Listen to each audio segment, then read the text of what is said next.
नमस्कार,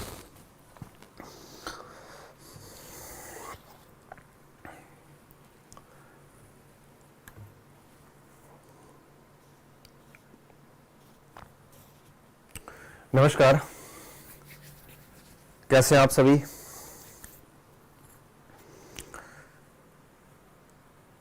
भाई सुभाष विष्णु झूठ क्यों बोल रहा है कि सर नहीं आएंगे आज। क्या भाई इतना झूठ क्यों बोलते हो आप, मुझे यही समझ में नहीं आता। क्या मिलता, क्या झूठ बोल रहे हैं आप लोगों को। ऐसे झूठे इंसान वैसे सिस्टम में इनकी आवश्यकता भी नहीं है, और मुझे नहीं लगता कि सरकार भी आपसे ऐसे झूठे इंसानों को अंदर ले सकती है। ठीक है, तो झूठ ना बोले। वेरी गुड इवनिंग, नमस्कार सभी को, गुड मॉर्निंग, शुभ संध्या। अच्छा हूँ, बस बढ़िया हूँ, बहुत बढ़िया हूँ। आप सभी का साथ है तो मैं तो खराब कैसे हो सकता हूँ, बहुत अच्छा हूँ। वैसे डिसाइड तो ये किया था कि सप्ताह में 2 दिन ही क्लास लूँगा, शुक्रवार और शनिवार को। फिर आज आप सभी के मैसेजेस देखे तो लगा कि एक दिन और लाइव आ जाना चाहिए, आपको फ़ायदा ही होगा। तो ये सोच के आज फिर जियोग्राफी की क्लास लेके आपके सामने हूँ। और आज हम क्या पढ़ने वाले हैं, आज वापस उस पर बात करेंगे थोड़ी देर में ही। तो ये जो टॉपिक अपन पढ़ रहे हैं जियोग्राफी के, तो इन टॉपिक्स को पढ़ने के बाद आपको माध्यमिक शिक्षा बोर्ड की वे टॉपिक पढ़ने की ज़रूरत नहीं पड़ेगी जो टॉपिक मैं आपको पढ़ा रहा हूँ। एक तो इस चीज़ का ध्यान रखना, आप डबल मेहनत करने की ज़रूरत नहीं है आपको। जो हम पढ़ रहे हैं ये अपने आप में बहुत पर्याप्त है, पहली चीज़ तो ये। दूसरी बात ये कि अगला जो वीक होगा उस वीक पर एक प्रकार से हम कर देंगे ज्योग्राफी, वर्ल्ड ज्योग्राफी ऑलमोस्ट पूरी कर देंगे अगले सप्ताह की जो 3 क्लासें होगी उस पे। उसके बाद जो अगला सप्ताह होगा, यहाँ से सेकंड सप्ताह, वह इकोनॉमिक्स के 3 टॉपिक हम पूरा कर देंगे। ठीक है, और फिर ज्योग्राफी और इकोनॉमिक्स के टॉपिक पूरे होने के बाद में हिस्ट्री के कुछ मेजर टॉपिक जहाँ से डेफिनेटली प्रश्न आते हैं, थोड़े टफ भी है, वो टॉपिक पढ़ लेंगे। तो इस तरह से सिस्टम जो है वो चलता रहेगा। ठीक है, बस आप साथ बने रहिएगा, हम बढ़िया से बढ़िया तरीके से काम है वो करेंगे। ठीक है, तो बात करते हैं हम कि कल हमने क्या पढ़ा था। कल हमने देखा था पृथ्वी का परसों की जो क्लास थी, पहली क्लास, उसमें पृथ्वी का आकार देखा था, अक्ष व कक्ष की बात की थी और अक्षांश रेखाओं की बात की थी। कल की जो क्लास हुई थी उसमें हमने बात की थी देशांतर रेखाओं के बारे में, और देखा था कि किस तरह से टाइम कैलकुलेशन कैसा हो रहा है और डेट का कैलकुलेशन कैसा होता है, और समय और तिथि के निर्धारण की बात की थी। आज हम बात करेंगे पृथ्वी की घूर्णन गति के बारे में और परिक्रमण गति के बारे में। इन 2 गतियों के बारे में बात करेंगे। ठीक है, और अब ये 3 क्लासें हो जाएगी। तो आज क्लास स्टार्ट करने से पहले मैं बताना चाहूँगा आप सभी को कि इन तीसरी क्लास को आप देख रहे हो तो बहुत बढ़िया बात है, लेकिन इससे पहले की जो 2 क्लासेस हुई है, कल और परसों की क्लास, तो दोनों लाइव थी, उन दोनों को आप जरूर देखना, तभी ये तीसरी क्लास आपके बढ़िया तरीके से समझ में आएगी। क्योंकि ज्योग्राफी एक चेन की भांति काम करती है, अगर इसमें से एक भी कड़ी टूट जाती है तो फिर डेफिनेटली आगे की चीजें समझ में नहीं आती है। इसलिए हमें पूर्ण रूप से टॉपिक को समझने के लिए पीछे की क्लासेस जो है वो देखना बहुत जरूरी होती है, ज्योग्राफी में स्पेशली। ठीक है, तो और मैं दावे के साथ कह सकता हूं कि इस यूनिट से 5 सवाल आएंगे और एक सिंगल सवाल हम बाहर नहीं जाने देंगे। इसमें फिर आगे देखो जलवायु क्षेत्र भी है, इसके आगे चक्रवात, प्रति चक्रवात का टॉपिक भी आएगा। ये सारे टॉपिक हम कवर कर लेंगे। आप शांति से अगर पढ़ते जाओगे तो सप्ताह में मैं आपके 3 घंटे लूंगा और 3 घंटे में आपका सारा का सारा कार्य जो है वो कर लूंगा। ठीक है, इंग्लिश टर्म भी मैं यूज करते हुए चलूंगा। चलो, तो लैटिट्यूड अर्थात अक्षांश हमने देख लिए थे, लॉन्गिट्यूड अर्थात देशांतर देख लिए थे। आज हम देखेंगे रोटेशन एंड रिवोल्यूशन, मतलब घूर्णन गति और हमारे परिक्रमण गति। तो शुरुआत करते हैं बिना कोई समय खराब किए हुए। ठीक है, यहां पे थे हम, इस जगह पे ये सारी चीजें हमने पढ़ ली थी। अब अपन बात करेंगे आज इस जगह पे, यहां पे पृथ्वी की गतियों के ऊपर। देखिए विद्यार्थियों, पृथ्वी दो टाइप से गति करती है, ठीक है। पृथ्वी जो है वो दो टाइप से गति करती है, एक अपने अक्ष पे घूमती है और एक कक्ष पे घूमती है। अक्ष क्या है, कक्ष क्या है, ऑलरेडी मैं क्लियर कर चुका हूं पहली क्लास के अंदर ही, ठीक है। अब लेकिन खास बात यह है, अक्ष और कक्ष दोनों पर जो पृथ्वी की गति होती है उसकी दिशा ये होती है, ये आप देख पा रहे होंगे, पश्चिम से पूर्व दिशा होती है। तो अगर पूछे पृथ्वी अक्ष पर किस दिशा में गति करती है, चाहे कक्ष पर किस दिशा में गति करती है, तो दोनों तरह से आपके पश्चिम से पूर्व ही गति करती है, पूर्व से पश्चिम नहीं करना है, ठीक है। चंद्रमा भी पश्चिम से पूर्व ही गति करता है। तो पृथ्वी अक्ष हो चाहे कक्ष हो, हर प्रकार से पश्चिम से पूर्व ही घूमती है, ये बात आप ध्यान रख लेना। अब देखिए पृथ्वी दो टाइप से गति करती है, ऐसे समझिए, देखो ये ऐसे तो घूमती घूमती है, साथ साथ में जैसे मान लेते हैं कि ये जैसे ये मान लेते हैं ये सूर्य है, ठीक है। तो पृथ्वी जो है, अब आपके देखिए सिंपल सा मैटर है कि इस प्रकार से अक्ष पे गति करती है और साथ साथ में इसे कक्ष पे भी गति करती है। तो मतलब ये हुआ कि आपके पृथ्वी दोनों गतियां करती है, एक साथ करती है, अक्ष पे भी और ये कक्ष पे भी, और दोनों में दिशा सेम रहती है। और दोनों में कौन सी दिशा रहती है, दोनों में पश्चिम से पूर्व की ओर दिशा रहती है, ठीक है प्लीज। उसके बाद में दूसरा पॉइंट, अब पश्चिम से पूर्व की दिशा रहती है। अब जहां तक सबसे पहले हम पढ़ेंगे अभी अक्ष की गति के बारे में, और सबसे पहला नंबर आता है घूर्णन गति। कौन सी गति, घूर्णन गति, जिसे इंग्लिश में कहते हैं रोटेशन, रोटेशनल, ठीक है, रोटेशनल बोल सकते हो आप, इसे एक्सियल भी बोल सकते हैं, इसे अपन अक्षीय गति भी कहते हैं। कौन सी गति कहते हैं, अक्षीय गति भी कहते हैं। तो कोई भी गति जब हम पढ़ेंगे तो उसमें तीन चीजें पढ़ेंगे। सबसे पहले उसकी परिभाषा देखेंगे, उसके बाद में दूसरा जो पॉइंट देखेंगे वो हम ये देखेंगे कि उस गति के प्रभाव क्या पड़ते हैं। अगर घूर्णन गति रुक जाती है तो क्या प्रभाव पड़ेगा, परिक्रमण गति रुक जाती है तो क्या प्रभाव पड़ेगा, तो उसके प्रभाव देखेंगे। और तीसरा पॉइंट जो है वो ये देखेंगे कि उस गति के संबंध में कोई और बात रह जाती है, कोई विशिष्ट बात होगी तो वो देखेंगे। तो मूल रूप से हमें दो पॉइंट देखने हैं कि उसकी परिभाषा और प्रभाव। सबसे पहले आते हैं परिभाषा के ऊपर, घूर्णन गति की। तो पहली चीज तो ये ध्यान रखना कि पृथ्वी दो टाइप की गति करती है, घूर्णन गति।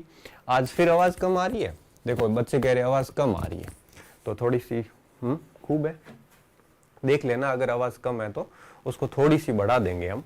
और हाँ भाई एक बार सब बता दो कि आवाज कैसी वास्तव में, ताकि मैं आपके कमेंट सब नहीं देखूंगा, जरूरत पड़ने पर ही देखूंगा।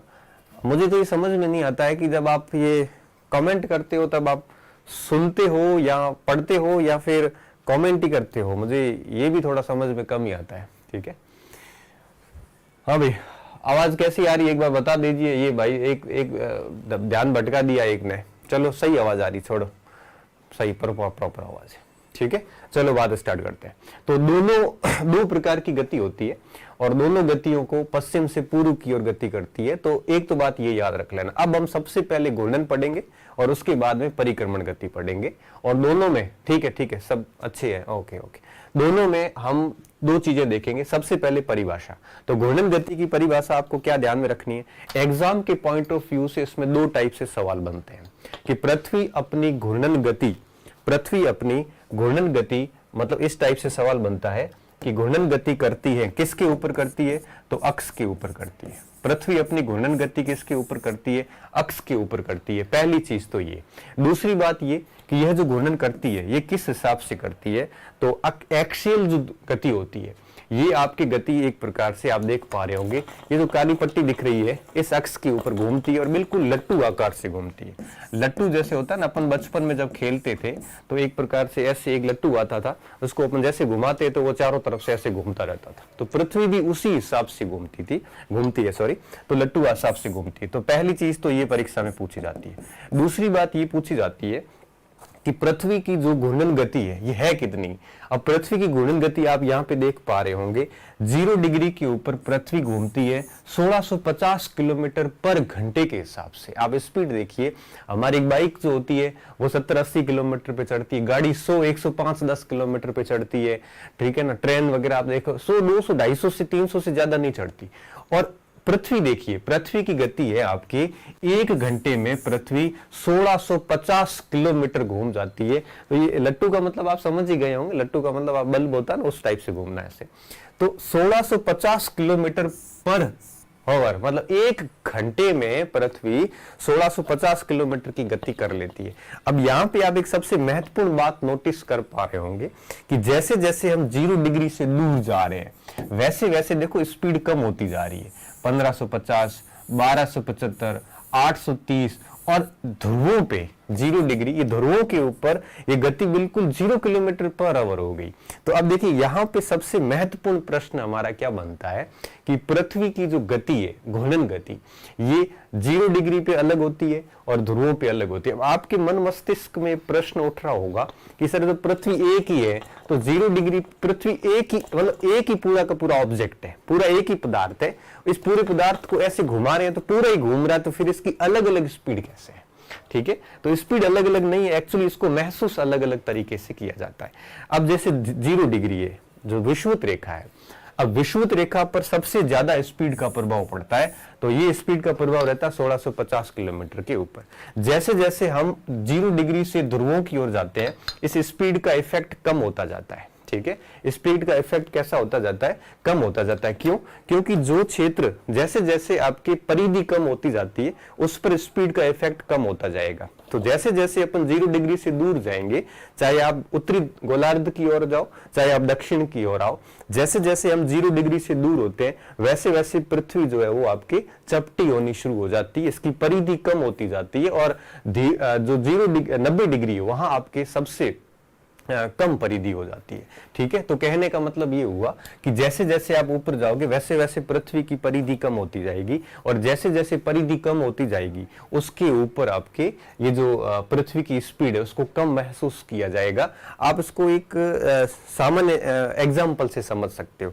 जैसे मान लो कि एक गाड़ी है, एक बड़ा ट्रक है जिसके बहुत बड़े बड़े टायर है और उसके पास में एक छोटी गाड़ी जिसके बहुत छोटे टायर है, मतलब चाहे वो कोई भी गाड़ी ले लो, चाहे वो आप छोटी कोई गाड़ी ले लो। अब देखिए, अब आप एक बात बताइए कि जब दोनों को एक स्पीड में भगाया जाए, ट्रक को भी 160 में भगाया जाए और उसके साथ में छोटी गाड़ी जो है उसको भी 160 में भगाया जाए, तो आप मुझे एक बात बताइए कि ट्रक आगे जाएगा या कार आगे जाएगी या दोनों बराबर जाएंगे? लेकिन देखिए, जब 160 की स्पीड से भागेंगे तो निश्चित रूप से जो ट्रक है उस पर ज्यादा इफेक्ट पड़ेगा। ठीक है, तो आप यूं समझिए ये ट्रक का टायर है और ऊपर जाते जाते ये आपके छोटी कार का टायर हो जाता है। तो यहाँ पे 0 डिग्री के ऊपर स्पीड सबसे ज्यादा महसूस की जाती है और ध्रुवों पे ये स्पीड 0 किलोमीटर, मतलब ये है कि पृथ्वी घूम तो रही लेकिन उसको उत्तरी ध्रुव और दक्षिण ध्रुव के ऊपर इसको महसूस नहीं किया जाता। तो यहाँ पे एक तो आपको ये बात याद रखनी है कि ध्रुवीय जो है पृथ्वी की घूर्णन गति है वो अक्ष पे होती है। ठीक है, और दूसरी बात आपको ये याद रखनी है कि इसकी जो स्पीड है, जो इसकी गति है, ये स्पीड आपके 0 डिग्री पर सर्वाधिक होती है, 0 डिग्री अक्षांश रेखा पर सर्वाधिक होती है, फिर कंटिन्यू घटती जाती है, कंटिन्यू कम होती जाती है और आपके 90 डिग्री अर्थात ध्रुवों पे यह सबसे कम होती है, या यूं कहिए कि सबसे 0 कह सकते हो आप।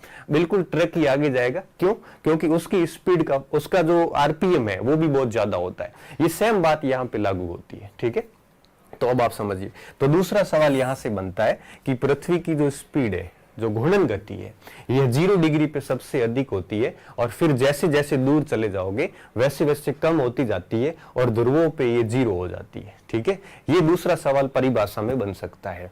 तो पहला सवाल हो गया, दूसरा सवाल हो गया। अब बात ये आती है कि पृथ्वी की जो ये घूर्णन गति है, इस घूर्णन गति के प्रभाव क्या पड़ेंगे, क्योंकि प्रभाव भी पूछे जाते हैं। अच्छा, प्रभाव देखने से पहले एक और चीज देख लेते हैं कि ये जो घूर्णन गति है ये होती तो पश्चिम से पूर्व है। ठीक है, ये बात भी आपको ध्यान में रखनी है। अब इस पश्चिम से पूर्व की ओर गति को कई बार परीक्षक पूछ लेता है कि क्लॉकवाइज या एंटी क्लॉकवाइज, ऐसे भी पूछते हैं। पश्चिम से पूर्व को क्लॉकवाइज या एंटी क्लॉकवाइज भी पूछते हैं, वामावर्त भी लिख लेते हैं, दक्षिणावर्त भी लिख लेते हैं। तब हमारी दिक्कत हो जाती है कि वास्तव में क्या मामला है। तो अगर इसको पश्चिम से पूर्व को यूं देखें घड़ी के हिसाब से तो उसे एंटी क्लॉकवाइज कहते हैं। क्या कहते हैं? एंटी क्लॉकवाइज, मतलब घड़ी की जो सुइयां घूमती है उस सुइयों के बिल्कुल विपरीत दिशा में पृथ्वी घूमती है, एंटी क्लॉकवाइज। इसे अपन अगर बिल्कुल शुद्ध हिंदी संस्कृत में बात करें तो वामाव्रत हो जाता है, दक्षिणाव्रत नहीं। कैसा? वामाव्रत कह सकते हो आप इसे। तो पृथ्वी का जो ये परिभ्रमण गति, इसे अपन परिभ्रमण भी कहते हैं, ठीक है ना, बहुत सारे नाम है इसके, तो परिभ्रमण भी कहते हैं। तो ये 3 प्रश्न बनते हैं इसके परिभाषा से। अक्ष पर घूमती है, पश्चिम से पूर्व या एंटी क्लॉकवाइज या वामाव्रत घूमती है, और इसकी स्पीड सबसे ज्यादा 0 डिग्री पे होती है, उसके बाद घटती जाएगी और 90 डिग्री पे इसकी स्पीड है वो 0 हो जाती है। अच्छा, और सबसे लास्ट बात इस परिभाषा में एक और, अगर आप आपके पास घर पे ग्लोब हो तो आप देखना, अब जो अगर आप इसको देख पा रहे हो तो देखिए, अब पृथ्वी एग्जैक्टली ऐसे घूमती है, अगर आप इसको नोट कर पा रहे हो तो ये बिल्कुल घड़ी की सुई की दिशा के विपरीत है, बिल्कुल इस प्रकार से, ठीक है। और अगर मैं इसको घुमा के ये आपके सामने करूं तो अब आप देखोगे कि ये घड़ी की सुई की दिशा के साथ चल रहा है। मतलब आप इसको समझिए कि अब मैं एक बहुत महत्वपूर्ण बात बताने जा रहा हूं। देखिए, उत्तरी ध्रुव आपको दिख रहा होगा एंटी क्लॉकवाइज, उत्तरी ध्रुव आपको दिख रहा होगा एंटी क्लॉकवाइज, और इसी को मैं वापस ऐसे आपके सामने करूं तो दक्षिण ध्रुव आपको दिख रहा होगा क्लॉकवाइज। समझिए कि उत्तरी ध्रुव आपको एंटी क्लॉकवाइज प्रतीत होता है, उसी समय आपको कैसा प्रतीत हो रहा है? दक्षिण ध्रुव वो आपको प्रतीत हो रहा है बिल्कुल क्लॉकवाइज। इसलिए कहते हैं कि उत्तरी ध्रुव एंटी क्लॉकवाइज घूमता हुआ प्रतीत होता है, उसी समय दक्षिण ध्रुव जो है वो क्लॉकवाइज घूमता हुआ प्रतीत होता है। ऐसे घूमता नहीं है, प्रतीत होता है। ये पश्चिम से पूर्व घूमता हुआ प्रतीत होता है, तो ये पूर्व से पश्चिम घूमता हुआ प्रतीत होता है। कैसे होता है? बिल्कुल एग्जाम्पल आपके सामने है, ये आप देख सकते हो, ये बिल्कुल एंटी क्लॉकवाइज घूम रहा है। वापस मैं इसको घुमा के ये दूसरा छोर आपके सामने करूं तो आप इसको पाओगे कि ये बिल्कुल घड़ी की सुई के समान चल रहा है, क्लॉकवाइज चल रहा है। तो ये बात भी आपको थोड़ा सा समझने की जरूरत है, ठीक है। तो ये 3 बातें होगी इसकी परिभाषा में। अब मैं बात करूंगा कि इस घूर्णन गति के प्रभाव क्या क्या पड़ते हैं, ये भी हमारे लिए बहुत ही महत्वपूर्ण है, ठीक है। क्या होता है, क्या ना, कई बार थोड़ा सा प्रश्न टेढ़ा पूछ ले या थोड़ा सा अंदर जाके पूछते हैं, तब प्रश्न हमारे लिए दिक्कत हो जाती है उत्तर देने में कि उत्तरी ध्रुव सर एंटी क्लॉकवाइज और दक्षिण ध्रुव क्लॉकवाइज ऐसे कैसे हुआ? बस भाषा समझना। देखो क्या होता है ना, जब हम परीक्षा हॉल में बैठते हैं तो हम कुछ ऐसे प्रश्न गलत करके आते हैं जो सिर्फ पढ़ने की गलती के कारण गलत होते हैं, ठीक है ना। तो अब जैसे ये प्रश्न आ जाए कि दक्षिणी ध्रुव पर पृथ्वी किस प्रकार घूमती हुई प्रतीत होती है, हम सभी एंटी क्लॉकवाइज करके आएंगे, जबकि ऐसा नहीं है।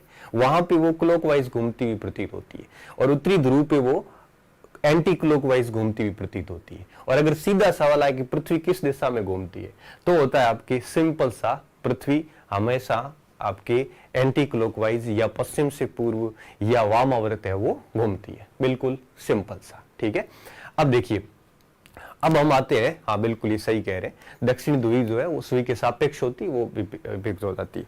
तो अब ये हो गई बातें इसकी परिभाषा की। अब मैं बात करूंगा कि घूर्णन गति के इफेक्ट क्या होते हैं। देखो विद्यार्थियों, जब अपन घूर्णन गति के इफेक्ट समझेंगे तो हमारे को एक चीज समझनी है। कौन सी समझनी है?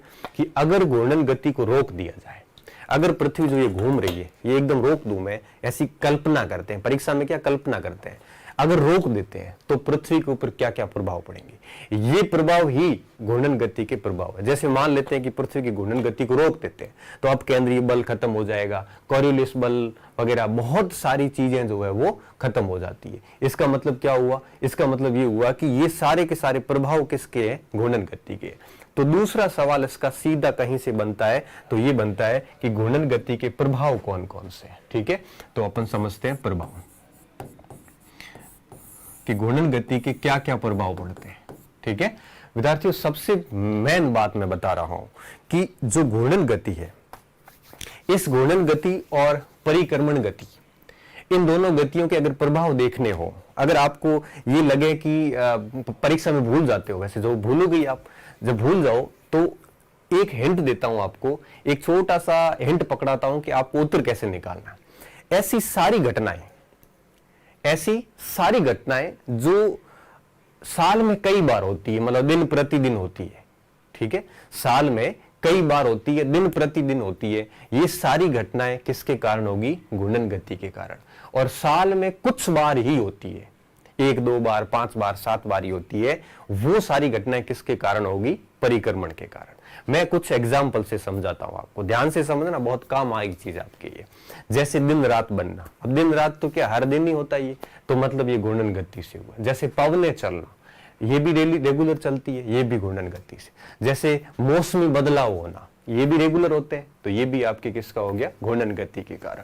जैसे ऋतुएं बदलना, अब ऋतुएं बदलना दिन भर तो होता नहीं है, सीधी सी बात है, ऋतुएं साल में 3-4 बार बदलती है, तो वो हो गया परिक्रमण के कारण। जैसे ज्वार भाटा आना, अब ज्वार भाटा हर दिन ही आता है, इसका मतलब ये घूर्णन गति के कारण हो गया।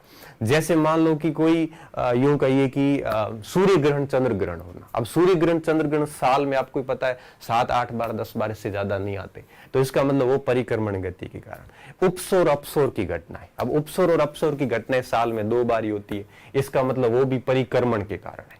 तो कहने का मतलब ये होता है कि जो भी घटनाएं फ्रिक्वेंटली घटित होती रहती है, तो जितनी भी घटनाएं डेली घटित होती रहती है, वो सारी घटनाएं हमारे घूर्णन के कारण होगी। और जो घटनाएं साल में कुछ बार ही घटित होती है, वो परिक्रमण गति, जैसे अपन रिवोल्यूशन कहते हैं, जैसे अपन वार्षिक गति कहते हैं, तो वो उस समय वो घटित होती है। तो इसको ऐसे फाइंड करने का सबसे बढ़िया तरीका यही होता है कि आप उसको ऐसे पहचान लो।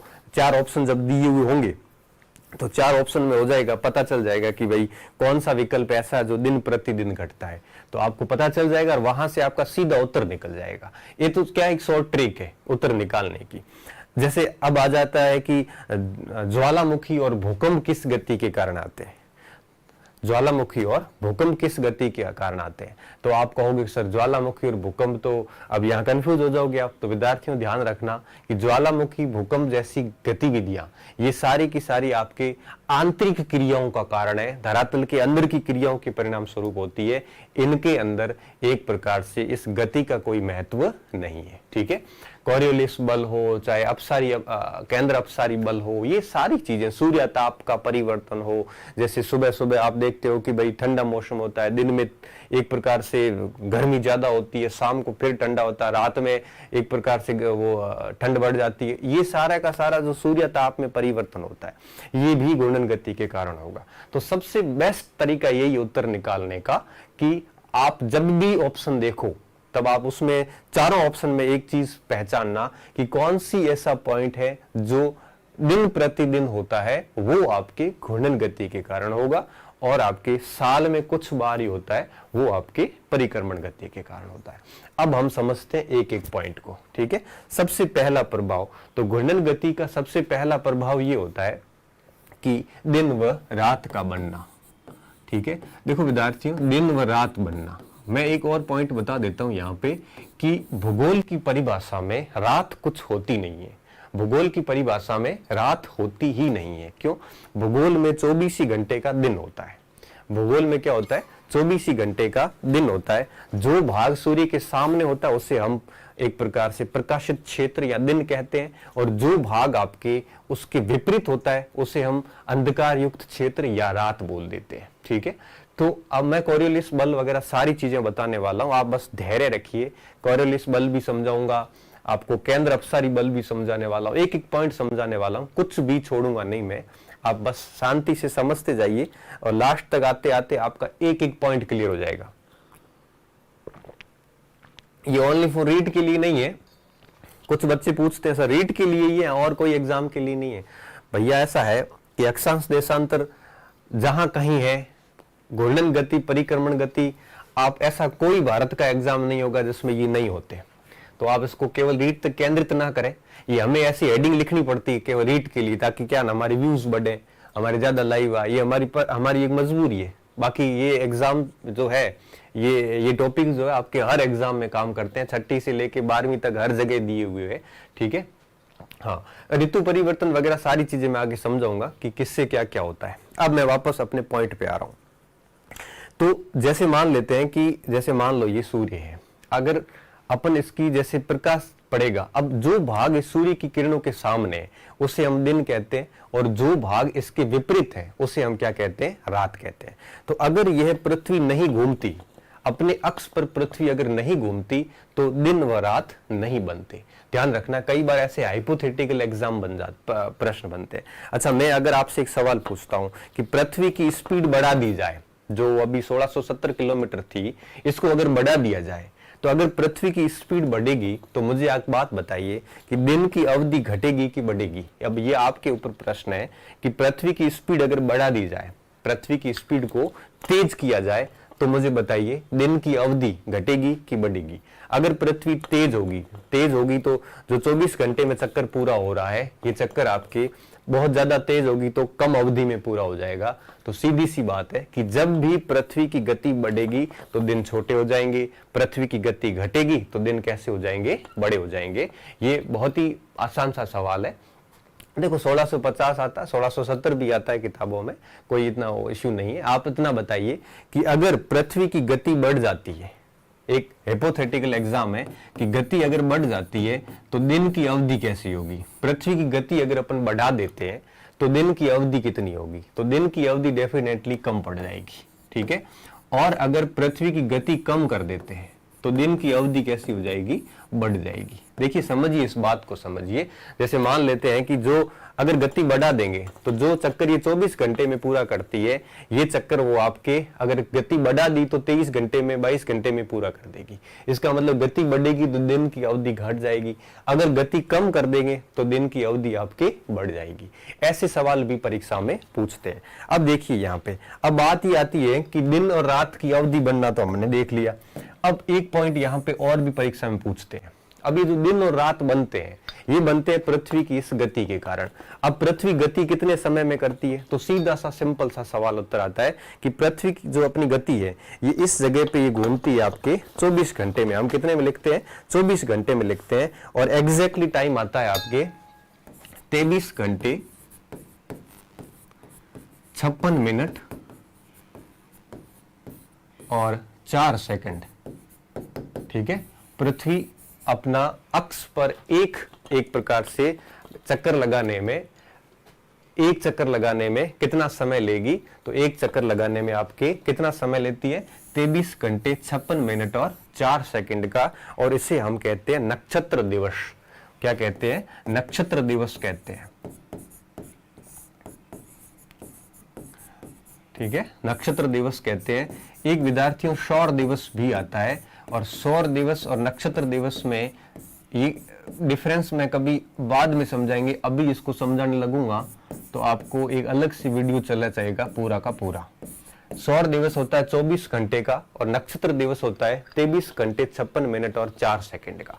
समझिए इस बात को कि नक्षत्र दिवस और सौर दिवस में कितने मिनट का फर्क होता है, 4 मिनट का, ठीक है। नक्षत्र दिवस किसी ग्रह के ऊपर ज्ञात किया जाता है, बाद में कभी समझाऊंगा। अभी खाली इतना रट लीजिए इसको कि नक्षत्र दिवस और सौर दिवस में 4 मिनट का फर्क होता है, और नक्षत्र दिवस 23 घंटे 56 मिनट 4 सेकंड का होता है, और सौर दिवस जो है आपके कितना हो जाता है, 24 घंटे का हो जाता है। ये तो हो गया घूर्णन का पहला प्रभाव, दिन और रात बनना, ये बात हमने देख ली, ठीक है। अब आते हैं घूर्णन का दूसरा प्रभाव क्या पड़ता है।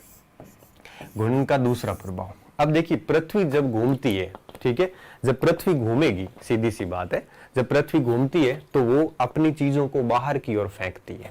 ध्यान से समझना कि जब पृथ्वी घूमेगी तो चीजों को बाहर की ओर फेंकेगी, और इसे हम एक प्रकार से क्या कहते हैं, केंद्र अपसारी बल। क्या कहते हैं, केंद्र अपसारी बल, सेंट्रीफ्यूगल फोर्स। इंग्लिश में क्या कहते हैं, सेंट्रीफ्यूगल फोर्स। देखिए जब कोई चीज बाहर फेंकने की प्रवृत्ति रखती है, जैसे मैं आपको एक चित्र के सहारे समझाता हूं। ये एक व्यक्ति है, ये आप है, ये आप ही है, आप ही मान लीजिए। आप क्या कर रहे हैं, आप यहाँ पे किसी चीज को है वो घुमा के बाहर फेंकने की कोशिश कर रहे हैं। अब आप इस ताकत के सहारे जो बाहर फेंक रहे हैं, और चीज जो बाहर जा रही है, जो वस्तु, जैसे आप बाटा फेंक रहे हैं, पत्थर फेंक रहे हैं, अब ये पत्थर जो बाहर जा रहा है, ये बाहर जिस गति से जा रहा है, जिस बल से जा रहा है, उस बल को हम क्या कहते हैं, इसी बल को हम केंद्र अपसारी बल कहते हैं। क्या कहते हैं, केंद्र अपसारी बल कहते हैं। और जब केंद्र की और कोई चीज जाती है उसे केंद्र अभिसारी बल कहते हैं, ठीक है। बहुत ही सिंपल है। जैसे मैं आपको एक सामान्य एग्जांपल देता हूं। जब भी हम सड़क पे गुजरते हैं तो सड़क पे जब भी कोई मोड़ आता है तो हमारा सिर जो है सड़क के केंद्र की ओर जाता है। क्यों? क्योंकि केंद्र अपनी ओर अपने को खींचता है, उसे हम कहते हैं केंद्र अभिसारी बल। और जैसे जितनी भी मशीनरी है, जैसे बिलोना करते हो, चाहे वो आपके वॉशिंग मशीन हो, ये चीजें क्या करती, बाहर की ओर फेंकती है। और जब चीजें बाहर की ओर फेंकी जाती है तो उसे हम क्या कहते हैं, केंद्र अपसारी बल, या उसको आप अपकेंद्रीय बल, इस प्रकार से इसके नाम दिए जाते हैं। तो इस घूर्णन के कारण क्या होता है कि केंद्र अपसारी बल या अपकेंद्रीय बल की उत्पत्ति होती है। ठीक है, अगर पृथ्वी घूर्णन नहीं करती तो यह बल उत्पन्न नहीं होता। अब इसको आप समझिए बहुत बढ़िया तरीके से, बहुत ही इंपॉर्टेंट है। जब कोई वस्तु केंद्र की ओर खींची आती है तो हम उसे वो ग्रेविटेशनल फोर्स में आगे बताता हूं, ठीक है ना। ये पहले इसको समझिए, केंद्र अपसारी बल को समझिए। तो केंद्र अपसारी बल का मतलब होता है चीजें बाहर की ओर जाती है। ठीक है, अब आप इसको समझिए यहां पे। जब तो पृथ्वी के घूर्णन के कारण कौन सा बल उत्पन्न होता है, केंद्र अपसारी बल उत्पन्न होता है। और केंद्र अपसारी बल जो है ये क्या करता है, ये आपकी चीजों को बाहर की ओर फेंकने का प्रयास करता है। इस बात को आपको बढ़िया तरीके से ध्यान रखना है। अब बात ये आती है, अगर आपसे पूछें कि ये केंद्र अपसारी बल सबसे ज्यादा कहां पे होता है और सबसे कम कहां पे होता है, हाईएस्ट कहां पे होगा और लोवेस्ट कहां पे होगा। ठीक है, ये प्रश्न आपकी परीक्षा में बनने लायक है और ये 12वीं क्लास है, 11वीं क्लास में लिखा हुआ भी है। ठीक है, अब आप समझिए, आपके दिमाग में ये सवाल आ जाना चाहिए कि हमने जब GOID पढ़ा था कि पृथ्वी की आकृति कैसी है, भू आब आकार है। हमने क्या पढ़ा था कि पृथ्वी की आकृति कैसी है, भू आब आकार, ये हमने पढ़ी थी बात यहाँ पे। ठीक है, यहाँ पे तो अब आपके मन मस्तिष्क में एक सवाल आना चाहिए कि पृथ्वी की आकृति ऐसी क्यों है, पृथ्वी क्यों आपके बीच में फैली हुई है और ऊपर से ऐसे दबी हुई है। आपके दिमाग में प्रश्न आना चाहिए कि पृथ्वी बीच में फैली हुई क्यों है, क्यों 12,756 किलोमीटर इसका एक प्रकार से व्यास है, ध्रुव विषुवतीय व्यास, और क्यों ऊपर से ऐसे चपटी है जिसका व्यास जो है वो आपके 12,714 किलोमीटर ही है। तो अब इसका सबसे बेस्ट आंसर निकलता है यहाँ पे। देखिए, सबसे पहली चीज कि पृथ्वी आपके विषुवत रेखा पे फैली हुई है और ध्रुवों पे दबी हुई है, और इसीलिए हम इस आकृति को क्या कहते हैं, GOID कहते हैं। सबसे पहली चीज ध्यान रखना कि इस विषुवत रेखा पर केंद्र अपसारी बल सर्वाधिक होता है। ध्यान से समझना, विषुवत रेखा पर 0 डिग्री अक्षांश रेखा के ऊपर केंद्र अपसारी बल सबसे अधिक होता है, और इसके कारण इस केंद्र से चीजें बाहर की ओर फेंकी जाती है, जिसके कारण ये फैल गया और ऊपर से वो आपके दब गया। इसलिए ध्यान रखना, तो पृथ्वी की इस आकृति के पीछे एक कारण ये भी बताया जाता है कि आपके केंद्र अपसारी बल 0 डिग्री पर सबसे ज्यादा होता है। इस बात को आप अच्छी तरीके से याद रखना, बहुत काम की चीज है। ये 6ठी क्लास में लिखा हुआ सबसे खास बात तो ये है, लेकिन हालांकि हमने अभी तक देखा नहीं, वो अलग बात है। तो हाईएस्ट कहां पे होगा, हाईएस्ट होगा 0 डिग्री अक्षांश रेखा पे, या आप उसको कह दो विषुवत रेखा, भूमध्य रेखा, जो भी। और सबसे कम अपकेंद्रीय बल का सर्वाधिक मान कहां पे होगा, 0 डिग्री पे। और लोवेस्ट कहां पे होगा, ध्रुवों पर। ध्रुवों पर ये करीबन ध्रुवों पे 0 हो जाता है। तो अब मैं इसको इस बात से कनेक्ट करता हूं, इस बात से कि जब जितनी स्पीड ज्यादा होगी, पृथ्वी की जितनी स्पीड ज्यादा जहां पे होगी, वहीं पे बाहर फेंकने की प्रवृत्ति ज्यादा होगी। आप इसको यूं समझिए, 2 व्यक्ति है और एक आपके कोई ऐसे पत्थर फेंकने के लिए हम कोई ऐसे रस्सी लेके, गोफन होती है ना हमारे मारवाड़ क्षेत्र में, उसको अगर आप ऐसे घुमाओगे, एक बहुत जोर से घुमाते हो, एक बहुत धीरे से घुमाते हो, तो जितनी ताकत से घूमेगी वो उतना ही पत्थर दूर जाएगा, और जितना कम ताकत से घूमेगा उतना ही पत्थर वो कम रहेगा।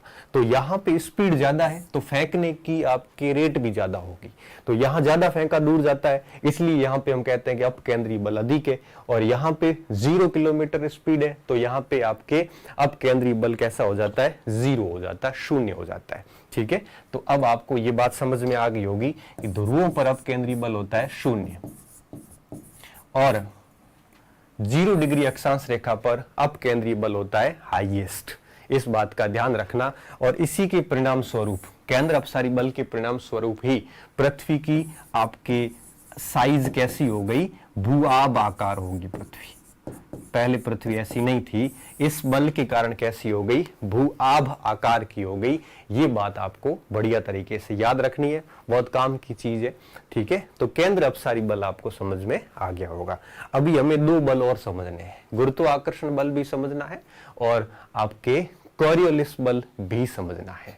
एक चीज और मैं समझा देता हूं, केंद्र अपसारी बल के साथ साथ में हम आगे कोरियोलिस समझेंगे, इसके साथ साथ में हम एक गुरुत्वाकर्षण बल भी समझेंगे, उसको अपन बाद में समझेंगे, वो जस्ट नंबर लगने वाला उसका भी।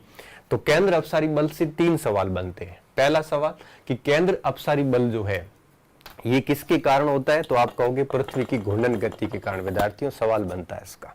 दूसरा प्रश्न ये बनता है कि केंद्र अपसारी बल जो है वो क्या होता है, वो होता है बाहर फेंकने की एक प्रकार से प्रवृत्ति। तीसरी बात ये पूछी जाती है कि केंद्र अपसारी बल सबसे अधिक कहां पे होगा, तो विद्यार्थियों सबसे अधिक वहां पे होगा जहां पे पृथ्वी की घूर्णन गति सबसे अधिक होगी। सबसे अधिक घूर्णन गति कहां पे होगी, तो आप कहोगे 0 डिग्री पे होती है। तो सबसे ज्यादा के अपसारी बल कहां पे होगा, 0 डिग्री पे। और यहाँ पे ये शून्य होता है, आपके गति शून्य होती है, इसलिए यहाँ पे ध्रुवों के ऊपर केंद्र अपसारी बल का प्रभाव 0 हो जाता है। ये प्रश्न बन जाते हैं यहाँ पे, और उसके कारण पृथ्वी की आकृति जियोइड हो गई, भूआप हो गई, ठीक है। अब आते अपन तीसरे पॉइंट के ऊपर, पृथ्वी घूर्णन गति से तीसरा प्रभाव कौन सा पड़ता है, ठीक है। उम्मीद कर रहा हूं आपके समझ में आ रहा होगा, क्योंकि एक तरफा अध्ययन हो रहा है। ऑफलाइन क्लास होती है तो मुझे शक्लें देख के पता चल जाता है कि आपको कितना समझ में आ रहा है, लेकिन ऑनलाइन क्लास में सबसे बड़ी दिक्कत ये होती है कि मुझे पता नहीं चलता ना कि आपको समझ में आया कि नहीं आया। तो आप ऐसे बता दिया करो बीच बीच में कि सर समझ में आता जा रहा है।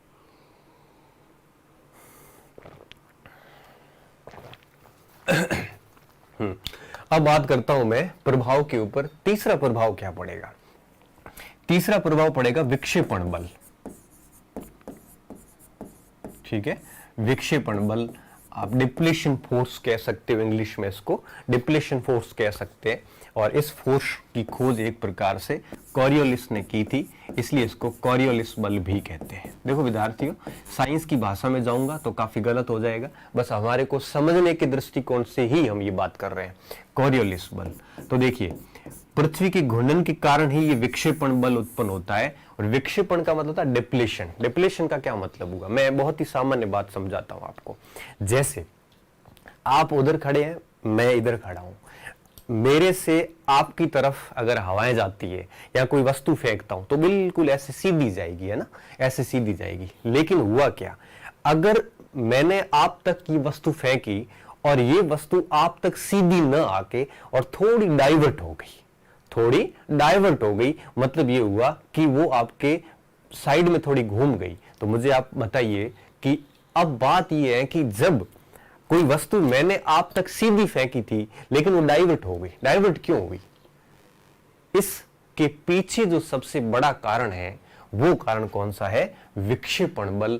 वो अपने रास्ते से विक्षेपित हो गई, और ये विक्षेपित होने के पीछे जो कारण होता है वो होता है पृथ्वी की घूर्णन गति। हवाएं इसीलिए विक्षेपित होती है। अगर आप हवाओं को देखोगे तो अपन जब ऐसी पवनें जब पड़ते हैं, स्थायी पवनें, तब हम देखते हैं इस प्रकार से चलती, कोई इधर टेढ़ी चल रही, कोई इधर टेढ़ी चल रही, इधर चल रही है। हवाएं कभी 90 डिग्री पे नहीं चल पाती, हवाएं कभी 90 डिग्री पे नहीं चल पाती। विद्यार्थियों ध्यान रखना, हवाएं मेरे से आपकी और आपसे मेरे की ओर नहीं चलेगी। हवाएं है वो 45 डिग्री का एंगल लेती है। हम पवनों में समझेंगे ये कि हवाएं क्या करती है, 45 डिग्री का एक एंगल लेती है। मतलब साफ होता है कि हवाएं अपना डायरेक्शन चेंज कर लेती है, सीधी चलने की बजाय उसमें डाइवर्जन हो जाता है। इसे हम कहते हैं विक्षेपण बल। तो ये विक्षेपण बल की खोज कोरियोलिस ने की थी, इसलिए इसको कोरियोलिस बल भी कहा जाता है मोटे मोटे तौर पे, ठीक है।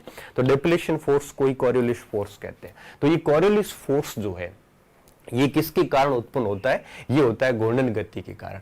अब बात ये आती है कि इस कोरियोलिस फोर्स के कारण क्या होता है, ठीक है। हमारे लिए इंपॉर्टेंट ये भी है कि कोरियोलिस फोर्स के कारण क्या होगा।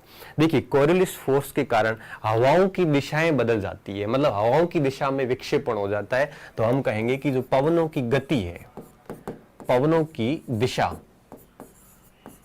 में विचलन कह सकते हो आप। विचलन, विचलन क्यों कह रहे हैं, तो पवनें ऐसे डायरेक्ट सीधी न चल के बिल्कुल ऐसे विक्षेपित हो जाती है। विद्यार्थियों इस बात को याद रखना, आगे जब मैं पवनें आपको पढ़ाऊंगा ये भी हमारे टॉपिक कोर्स में है। जब मैं पवने पढ़ाऊंगा तब आपको वापस ये पॉइंट याद करवाऊंगा कि हमने कोरियोलिस बल पढ़ा था और उसके कारण हमने कहा था आप जब भी कोई पवन पढ़ोगे तो आप देखना उसमें ये आएगा कि दक्षिण पश्चिम से उत्तर पूर्व की ओर, या आएगा कि उत्तर पूर्व से दक्षिण पश्चिम की ओर। तो मतलब ये कभी भी ऐसे दक्षिण से उत्तर की ओर या पश्चिम से पूर्व की ओर नहीं चलती, ये हमेशा दक्षिण पश्चिम से उत्तर पूर्व या उत्तर पूर्व से दक्षिण पश्चिम या दक्षिण पूर्व से, मतलब इस टाइप से चलेगी। क्यों? क्योंकि ये पवनें विक्षेपित होती है तो 90 डिग्री पे न चलकर 45 डिग्री का एंगल लेती है, इसलिए दो दिशाओं का बीच में जोड़ आ जाता है। इसको मैं आगे और डिटेल में समझाऊंगा, अभी इतना ही समझ लीजिए। तो इस कोरियोलिस बल के कारण सबसे बड़ा जो प्रभाव पड़ता है वो ये पड़ता है, पवनों की दिशा में विचलन हो जाता है। दूसरा, इसके अलावा कोरियोलिस बल की अगर अपन बात करें तो कोरियोलिस बल के कारण यूं कहिए कि सबसे बड़ा प्रभाव यही पड़ता है इसका। इसके अलावा कोरियोलिस और थोड़ा बहुत केंद्र अपसारी घूर्णन के कारण जल धाराओं की दिशा में भी परिवर्तन हो जाता है, जल धाराओं की उत्पत्ति भी हो जाती है। हालांकि जल धाराओं की उत्पत्ति हम सीधी कोरियोलिस में न लेके अलग से ले लेते हैं, ठीक है। तो तीसरा पॉइंट ये हो गया। अब मैं आता हूं चौथा पॉइंट कि और क्या क्या करता है घूर्णन गति, और क्या क्या करता है। सबसे पहला पॉइंट क्या करेगा, जल धाराएं जितनी भी चलती है, ये जल धाराओं की उत्पत्ति के पीछे भी घूर्णन गति का योगदान है। जल धाराओं की उत्पत्ति कैसे, इसको मैं समझाता हूं। जैसे आप अगर जैसे आप जब अपन बाथरूम में जाते हैं, वॉशरूम के जाते हैं, स्नान करने जाते हैं, तो हमारे जनरली क्या होता है, पानी की बाल्टी भरी हुई होती है, ठीक है।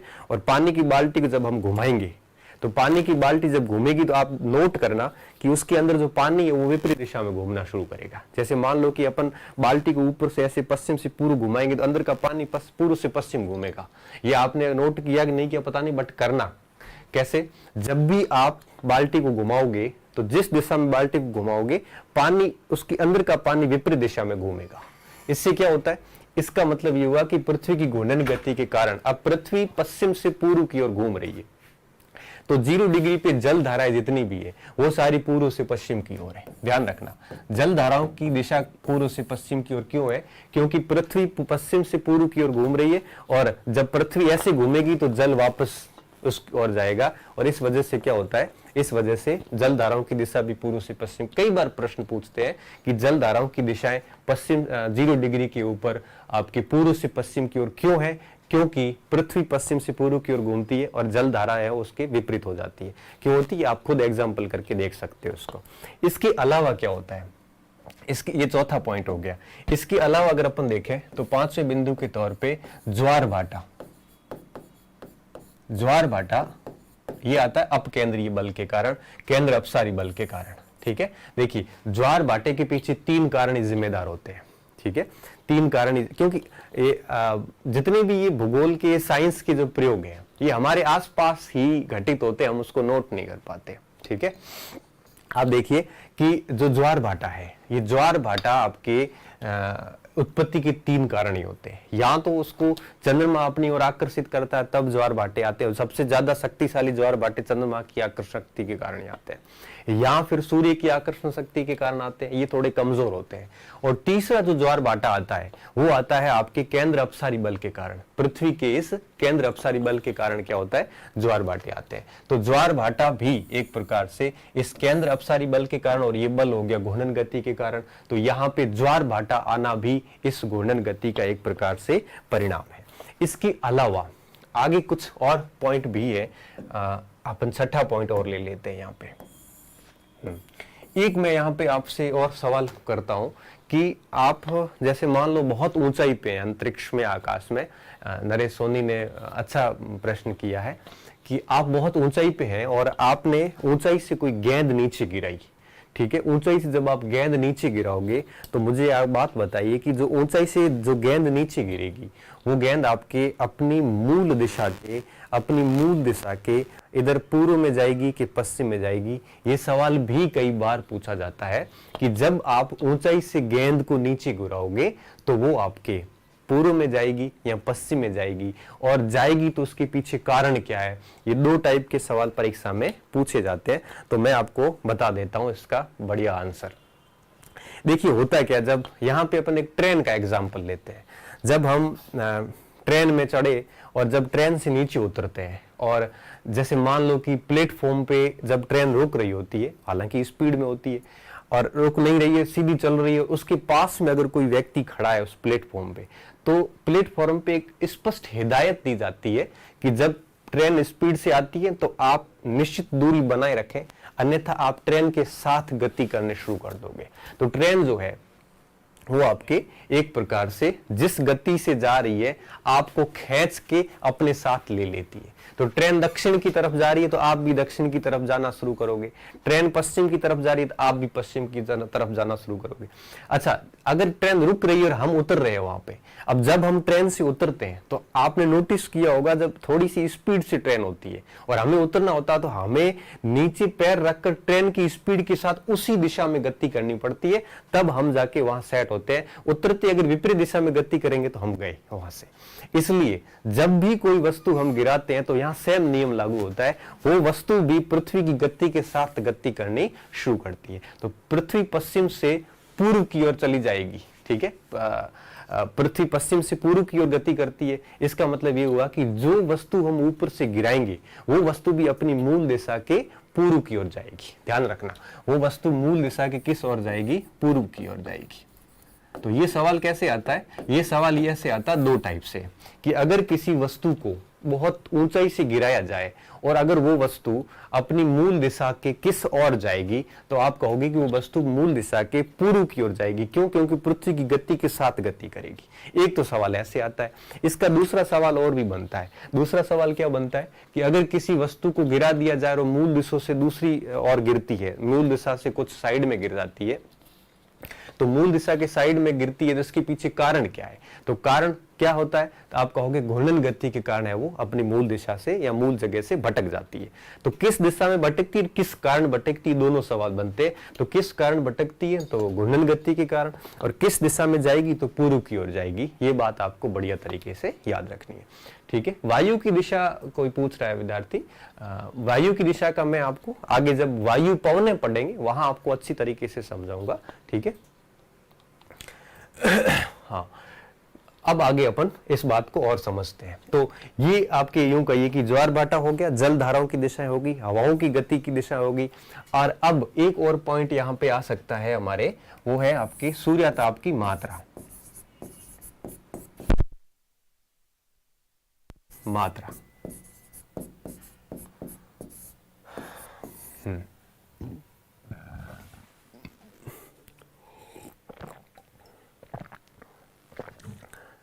घूर्णन गति के कारण सूर्यताप की मात्रा भी प्रभावित होती है, ठीक है। इस बात को ध्यान रखना कि जो घूर्णन गति है उसके कारण सूर्यताप की मात्रा भी प्रभावित होती है। और आप यूं समझिए कि जैसे आप ये कह सकते हो कि पूरे दिन सूर्यताप समान नहीं होता, पूरे दिन में सूर्यताप में भिन्नता होती है। तो ये भी एक बेसिक छोटा सा फर्क पड़ जाता है, इसको आगे और डिटेल में समझेंगे। तो ये 7 मेन प्रभाव है इस घूर्णन गति के। एक 8वां प्रभाव और भी है जो हमें समझना है, जो हमें जानना बहुत ज्यादा जरूरी है, तब आपकी बात पूरी समझ में आएगी। एक पॉइंट आता है प्रदीप्ति व्रत। प्रदीप्ति, एक मिनट,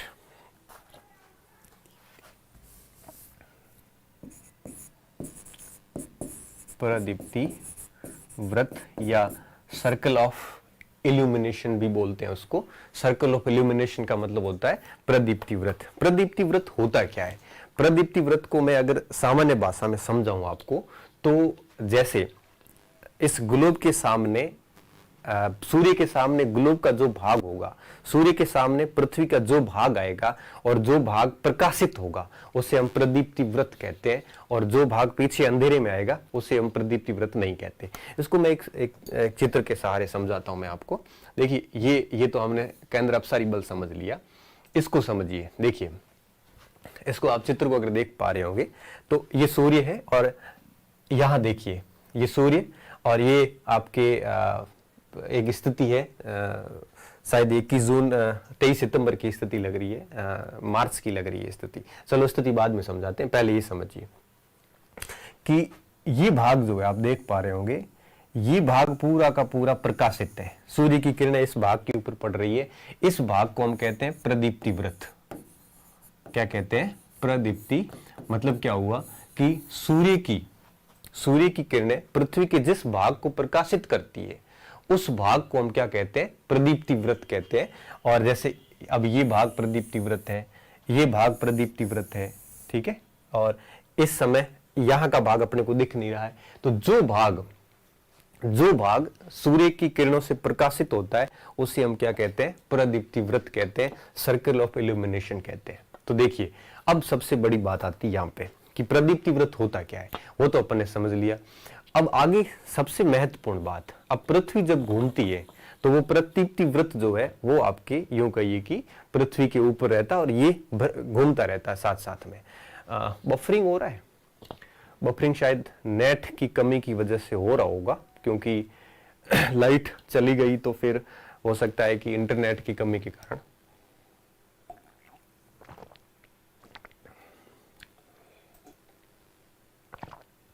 अभी भी सही नहीं चल रहा,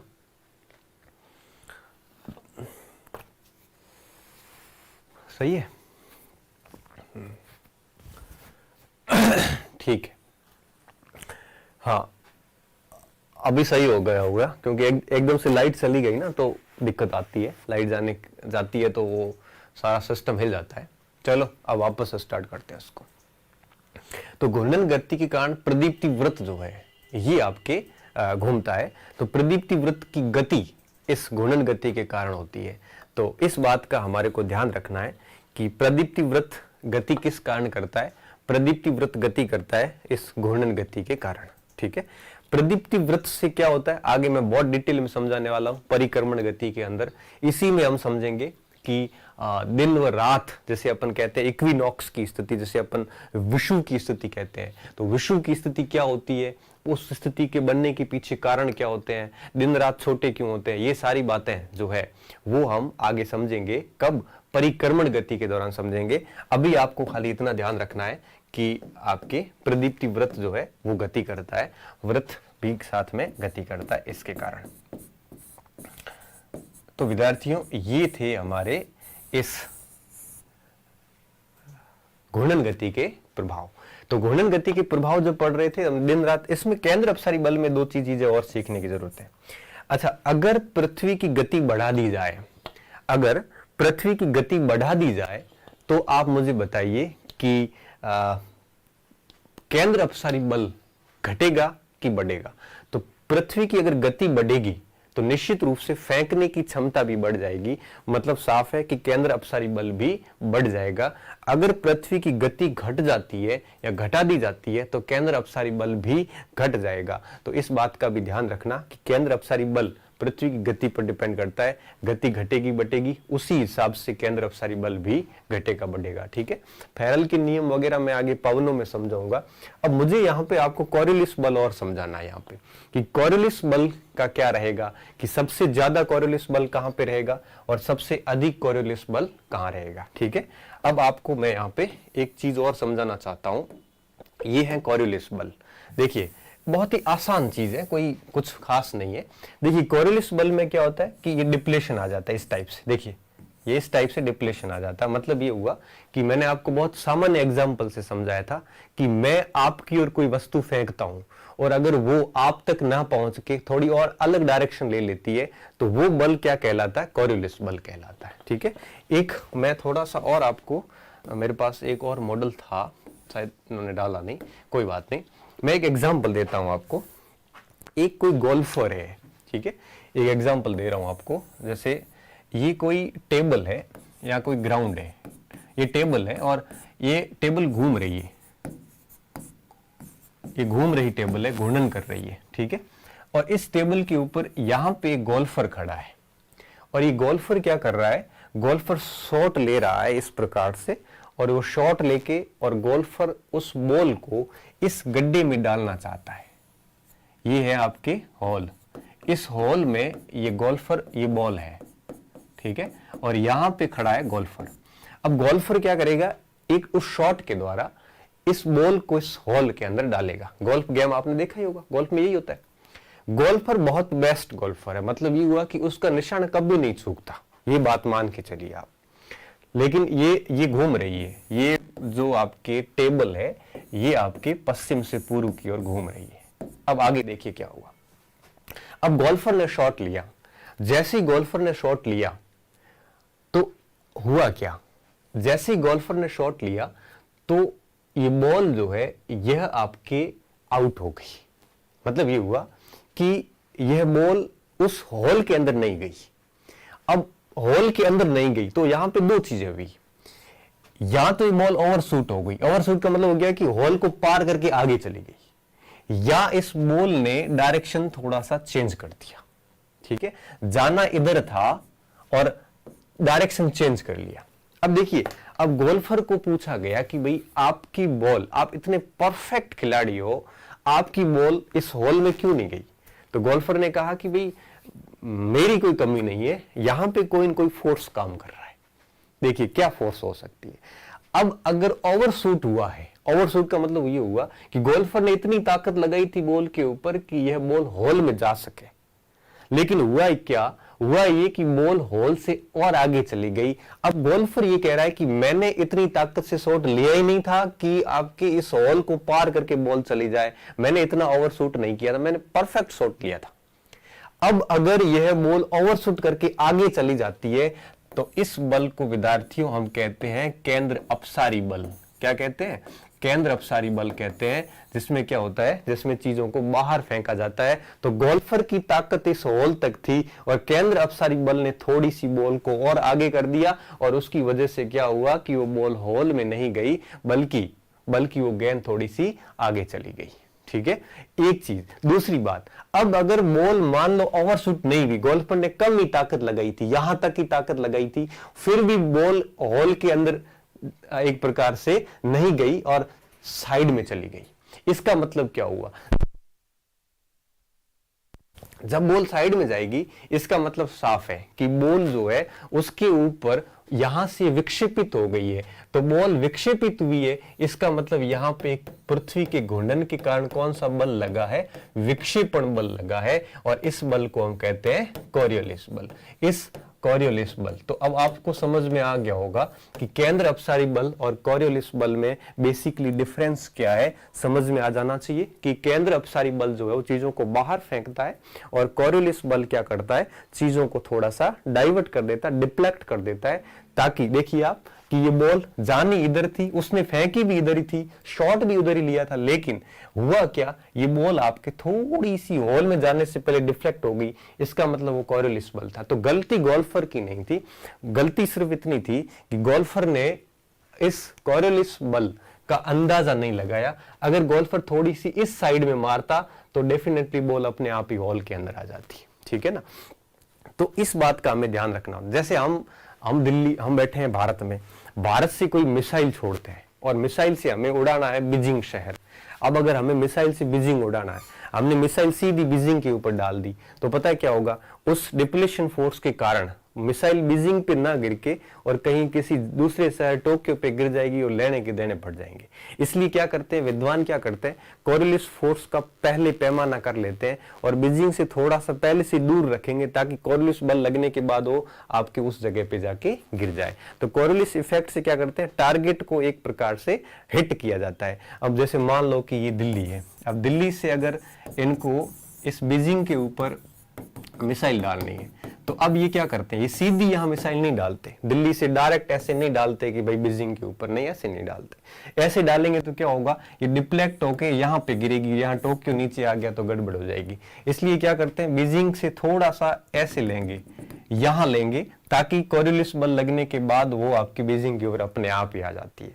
तो अब आप समझ गए होंगे कि किस तरह से क्या काम किया जाता है। तो मिसाइल फेंक छोड़ना करना, ये टारगेट हिट करना, ये सारे के सारे इस पूरे बल का अध्ययन करने के बाद विद्वान लोग हैं वो करते हैं। अब मेरा प्रश्न यहाँ पे ये है कि कोरियोलिस बल सबसे ज्यादा कहाँ पे होगा और सबसे कम कहाँ पे होगा।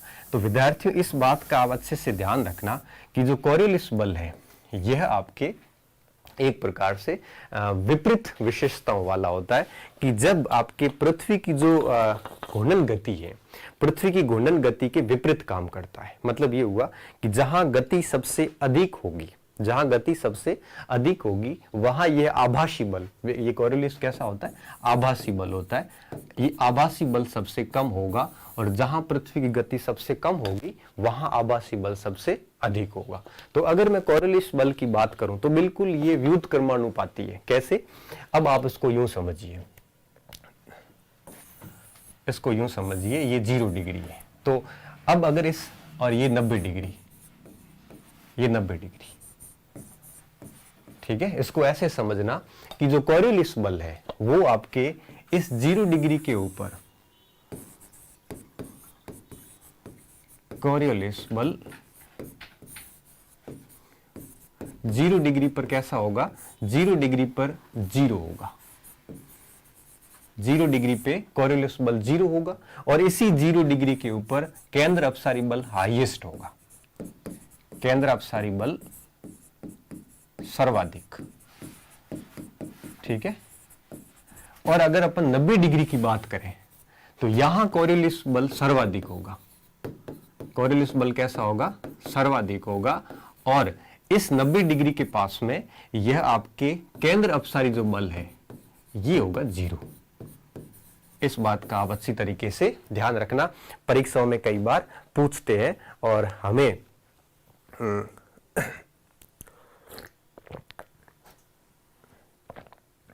ठीक है। तो आपको समझ में आ गया होगा कि कोरियोलिस बल सबसे ज्यादा कहां पे होता है। तो कोरियोलिस बल सबसे ज्यादा होता है आपके ध्रुवों पे, और सबसे कम कहां पे होता है, 0 डिग्री पे।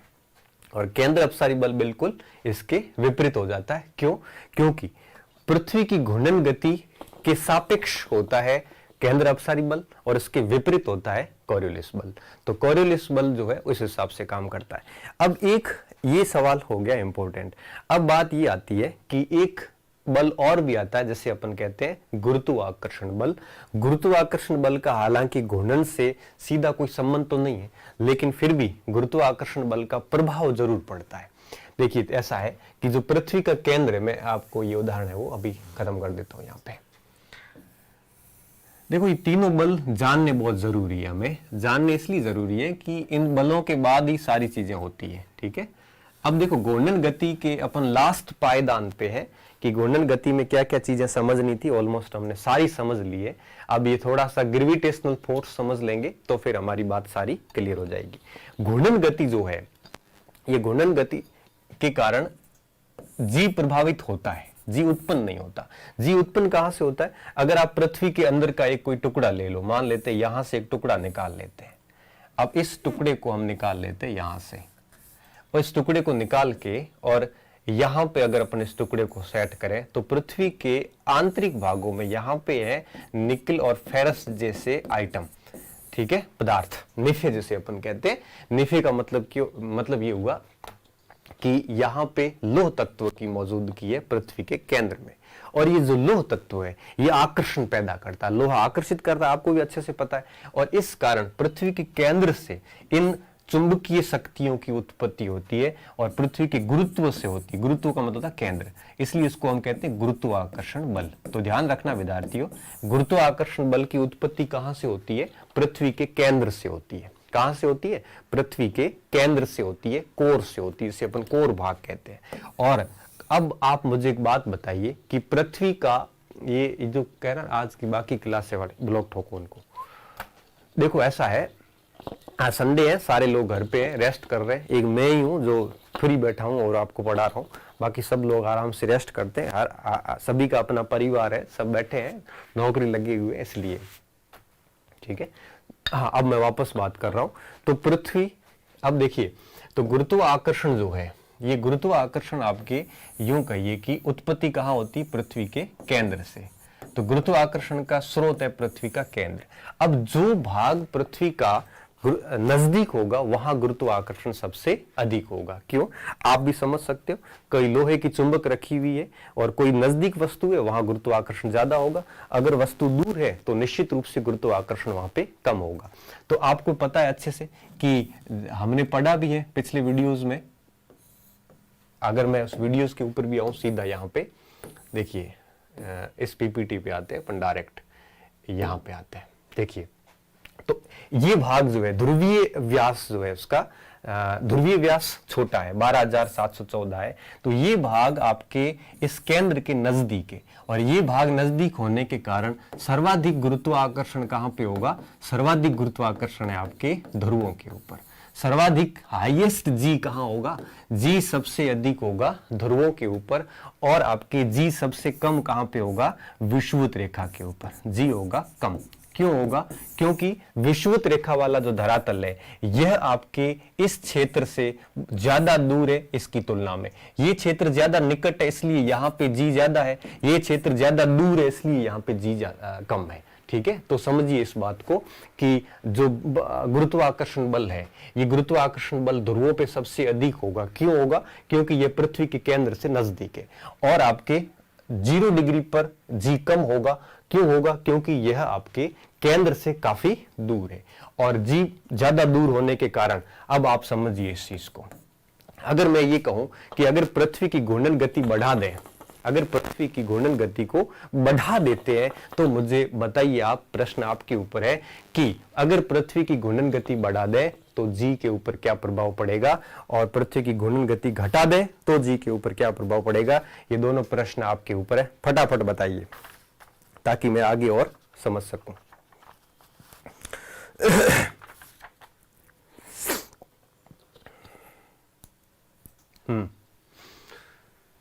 अगर आप इस पृथ्वी की घूर्णन गति को बढ़ा दोगे, तो अगर पृथ्वी की घूर्णन गति को बढ़ा देंगे तो जी कम होगा या अधिक होगा? अगर पृथ्वी की घूर्णन गति को बढ़ा देते हैं तो जी कम होगा या अधिक होगा?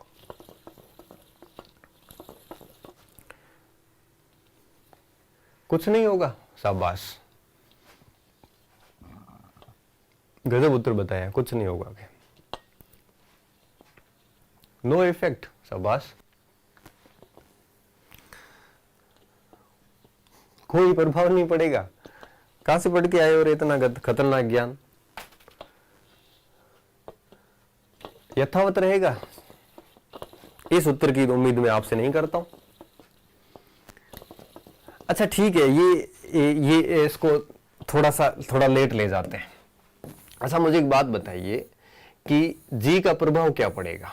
देखिए यहां से एक बात बताइए कि एक व्यक्ति का भार जो है उसमें जी का बहुत बड़ा योगदान होता है। ठीक है, जैसे एक होता है द्रव्यमान। द्रव्यमान क्या होता है? द्रव्यमान कभी भी बदलता नहीं है, चाहे आप पृथ्वी पे रहो, चाहे आप चंद्रमा पे जाओ, चाहे आप कहीं पर भी जाओ, द्रव्यमान हमेशा समान रहता है। मास कभी चेंज नहीं होता, ये हमेशा समान रहता है। इसलिए साइंस में भार के स्थान पे किसका यूज किया जाता है? द्रव्यमान का। द्रव्यमान कभी नहीं बदलता। लेकिन इस मास के साथ में अगर आप मास को ग्रेविटेशनल फोर्स से गुणा करोगे तो हमें मिलता है वेट, भार। देखो इस मास के साथ में, द्रव्यमान के साथ में जब जी को जोड़ दिया जाए, गुणा कर दिया जाए, तो हमें क्या मिलता है? भार मिलता है। तो भार और द्रव्यमान में क्या फर्क है? भार के अंदर ग्रेविटेशनल फोर्स शामिल होता है और द्रव्यमान में ग्रेविटेशनल फोर्स शामिल नहीं होता है।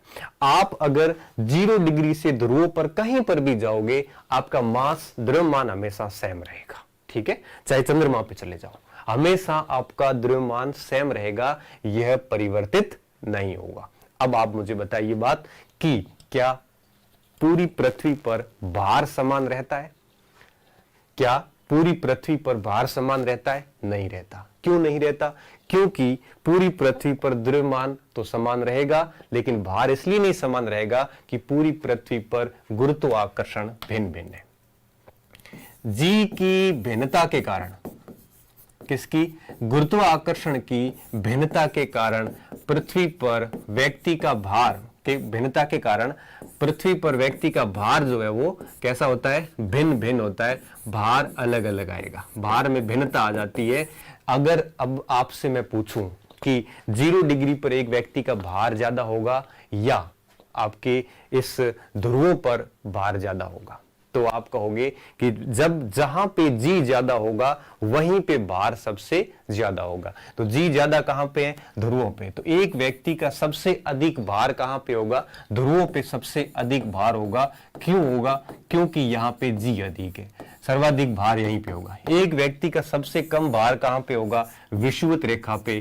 क्यों? क्योंकि यहां आपकी जी सबसे कम है। तो पूरी पृथ्वी पर जी की भिन्नता के कारण व्यक्तियों का, एक वस्तु का भार भिन्न भिन्न होगा। अपन कई बार पढ़ते हैं ना कि एक व्यक्ति का भार बांसवाड़ा में ज्यादा होगा कि गंगानगर में ज्यादा होगा, तब हम कहते हैं कि गंगानगर में भार है वो ज्यादा होगा। क्यों? क्योंकि बांसवाड़ा जो है वो 0 डिग्री के थोड़ा नजदीक है, इसलिए वहां पे जी कम है, और गंगानगर में जी ज्यादा है, इसलिए वहां पे भार ज्यादा होगा। तो जी की भिन्नता के कारण वस्तुओं का भार है वो अलग अलग होता है। एक बार हम एक और भी चीज पढ़ते हैं कि चंद्रमा पर पृथ्वी की तुलना में 1/6 जी हो जाता है, इसलिए हमारा भार चंद्रमा पे 6 गुना, ये 15% कम हो जाता है। मतलब ये हुआ कि अगर आपका भार यहाँ 100 किलो है तो आप उसका 1/6 करोगे, तब आपका भार वहां पे चंद्रमा पे होगा। ठीक है, ये बात हम पढ़ते हैं।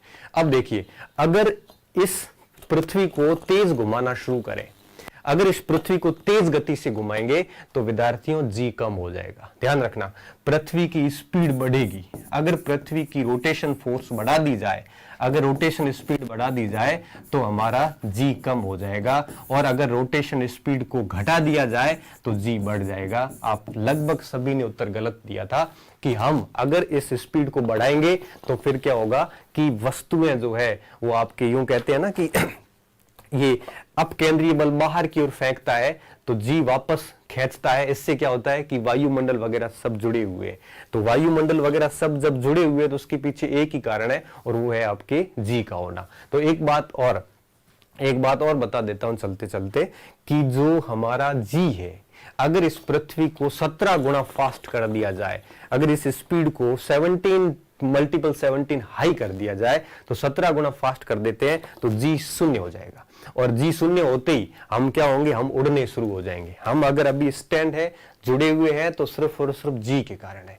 और फिर व्यक्ति उड़ने शुरू हो जाएंगे, घर उड़ने शुरू हो जाएंगे। कई बार कोई व्यक्ति कहता है सर पृथ्वी घूम रही है तो उसके ऊपर की चीजें उड़ती क्यों नहीं? उड़ती इसलिए नहीं है कि जी ने सबको कैद कर रखा है।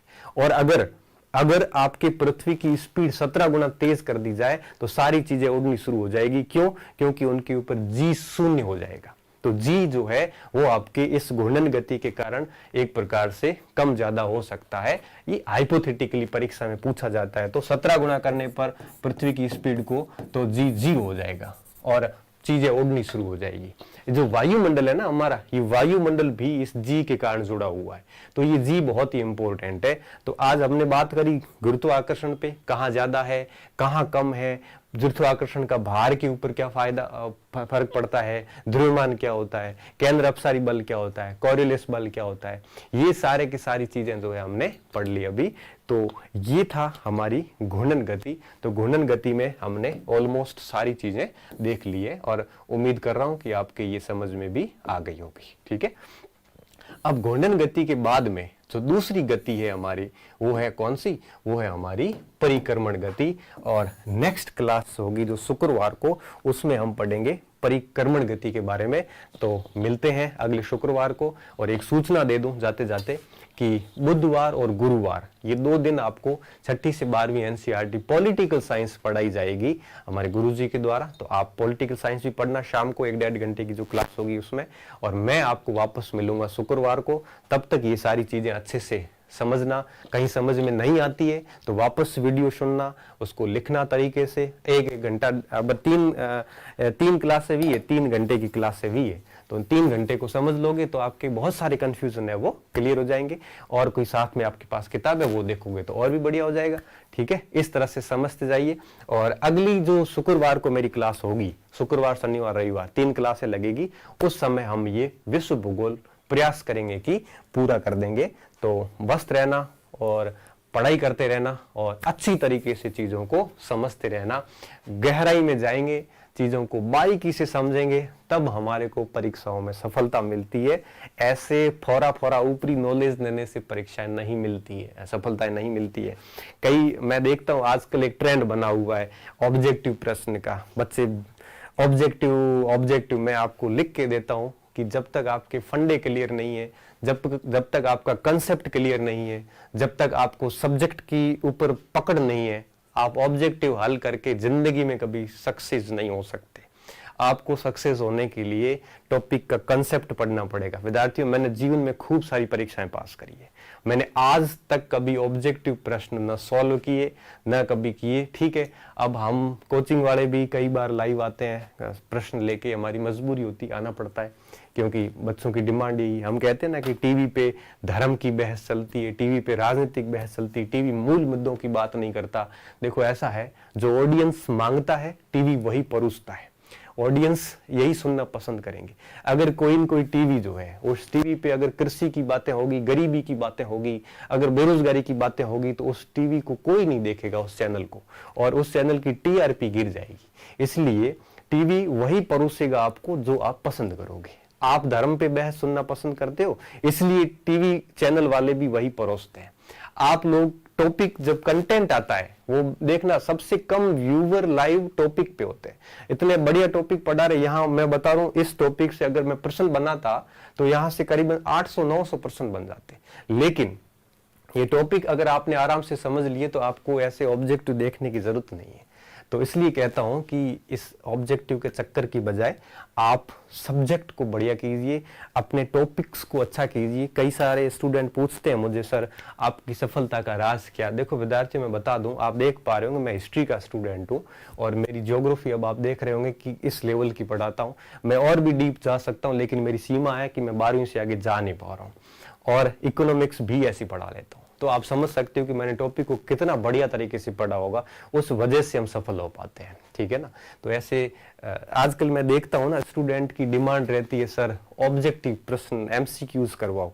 देखिए एमसीक्यूज ठीक है, कर लीजिए, लेकिन जब तक आपकी टॉपिक तैयार नहीं है तो आप एमसीक्यूज करके क्या हासिल कर लोगे?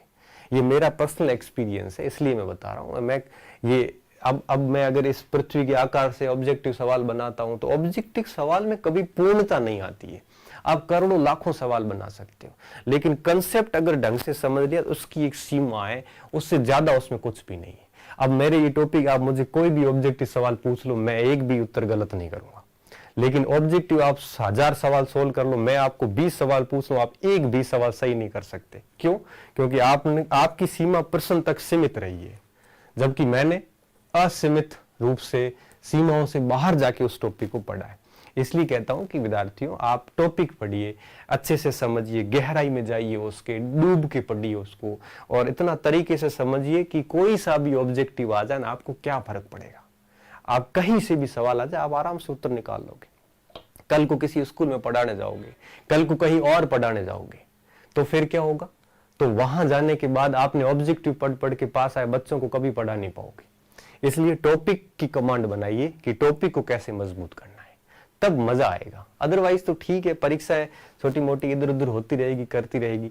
हमारा काम तो ये होता है कि देखो, मेरा मूल मोटो यही है, मैंने कल भी बताया, मेरा मूल मोटो ये है कि एक तो आपको नॉलेज दे दूं, और दूसरा मेरा मोटो ये है कि आपको ये बताऊं कि हाउ टू स्टडी, पढ़ना कैसे। क्योंकि हो सकता है कि आने वाले समय मैं ना पढ़ाऊं, लेकिन अगर आप ये सीखे हुए हो कि पढ़ना कैसे है, तो फिर आपको दिक्कत नहीं होगी, आप आराम से किताब को समझ सकते हो, पढ़ सकते हो, ठीक है। तो इसी तरह से बढ़िया समझते जाइए, और जितना हो सकता है एमसीक्यूज की बजाय टॉपिक अच्छे कीजिए, वो विश्वसनीय सफलता आपको वही दिलाएंगे। ये इन चीजों में आपको कंसेप्ट में फायदा है, ऑब्जेक्टिव वगैरह में कोई ऐसा फायदा नहीं होता। हालांकि अब देखते हैं तो ऑब्जेक्टिव वाले जितने भी लोग आते हैं उनको बहुत सारे लोग सुनते हैं, लेकिन जब कंटेंट दिया जाता है, मैंने एनसीईआरटी क्लास से दी, सबसे कम व्यूज वहां पे होते हैं और सबसे अधिक व्यूज वहां होते हैं जहां गप ठोकी जाती है, ठीक है। तो बढ़िया पढ़िए आराम से, और इन क्लासेस को सारे नोट कर लेना, तीनों क्लासेस को। अच्छा रिस्पॉन्स, और तो क्या बताऊं, शेयर वेयर मैं कहता नहीं हूँ, आपकी इच्छा हो तो कर लेना, नहीं तो मुझे जरूरत नहीं है, आपको ही जरूरत है इन चीजों की। तो और मिलते हैं नेक्स्ट फ्राइडे को 6:30 बजे। मेरी क्लास सप्ताह में 3 दिन होगी, शुक्रवार, शनिवार और रविवार, ठीक है। और इसके अलावा इस क्लास से संबंधित कमेंट बॉक्स में प्रतिक्रिया जरूर दें, ताकि मुझे पता चले कि आगे की क्लास मुझे कैसी लेनी है। आप कमेंट सेक्शन में लिखोगे कि क्लास कैसी रही, इसमें क्या क्या और किया जा सकता है, आप उसका फीडबैक अगर दोगे तो फिर क्या होता है कि हमें एक प्रकार से उस फीडबैक को पढ़ के आपको पढ़ाने में बड़ा मजा आता है। फीडबैक को पढ़ने के बाद हमें लगता है कि हाँ वास्तव में मैंने बढ़िया पढ़ा है। कल के आपकी फीडबैक देख के मैं आज तीसरी क्लास लेने आया, ठीक है। तो आप फीडबैक जरूर देना, फीडबैक दोगे तो थोड़ा मुझे ज्यादा अच्छा लगेगा। तो धन्यवाद विद्यार्थियों, शुभ रात्रि, अच्छे रहिए, मस्त रहिए और पढ़ते रहिए। चलते हैं।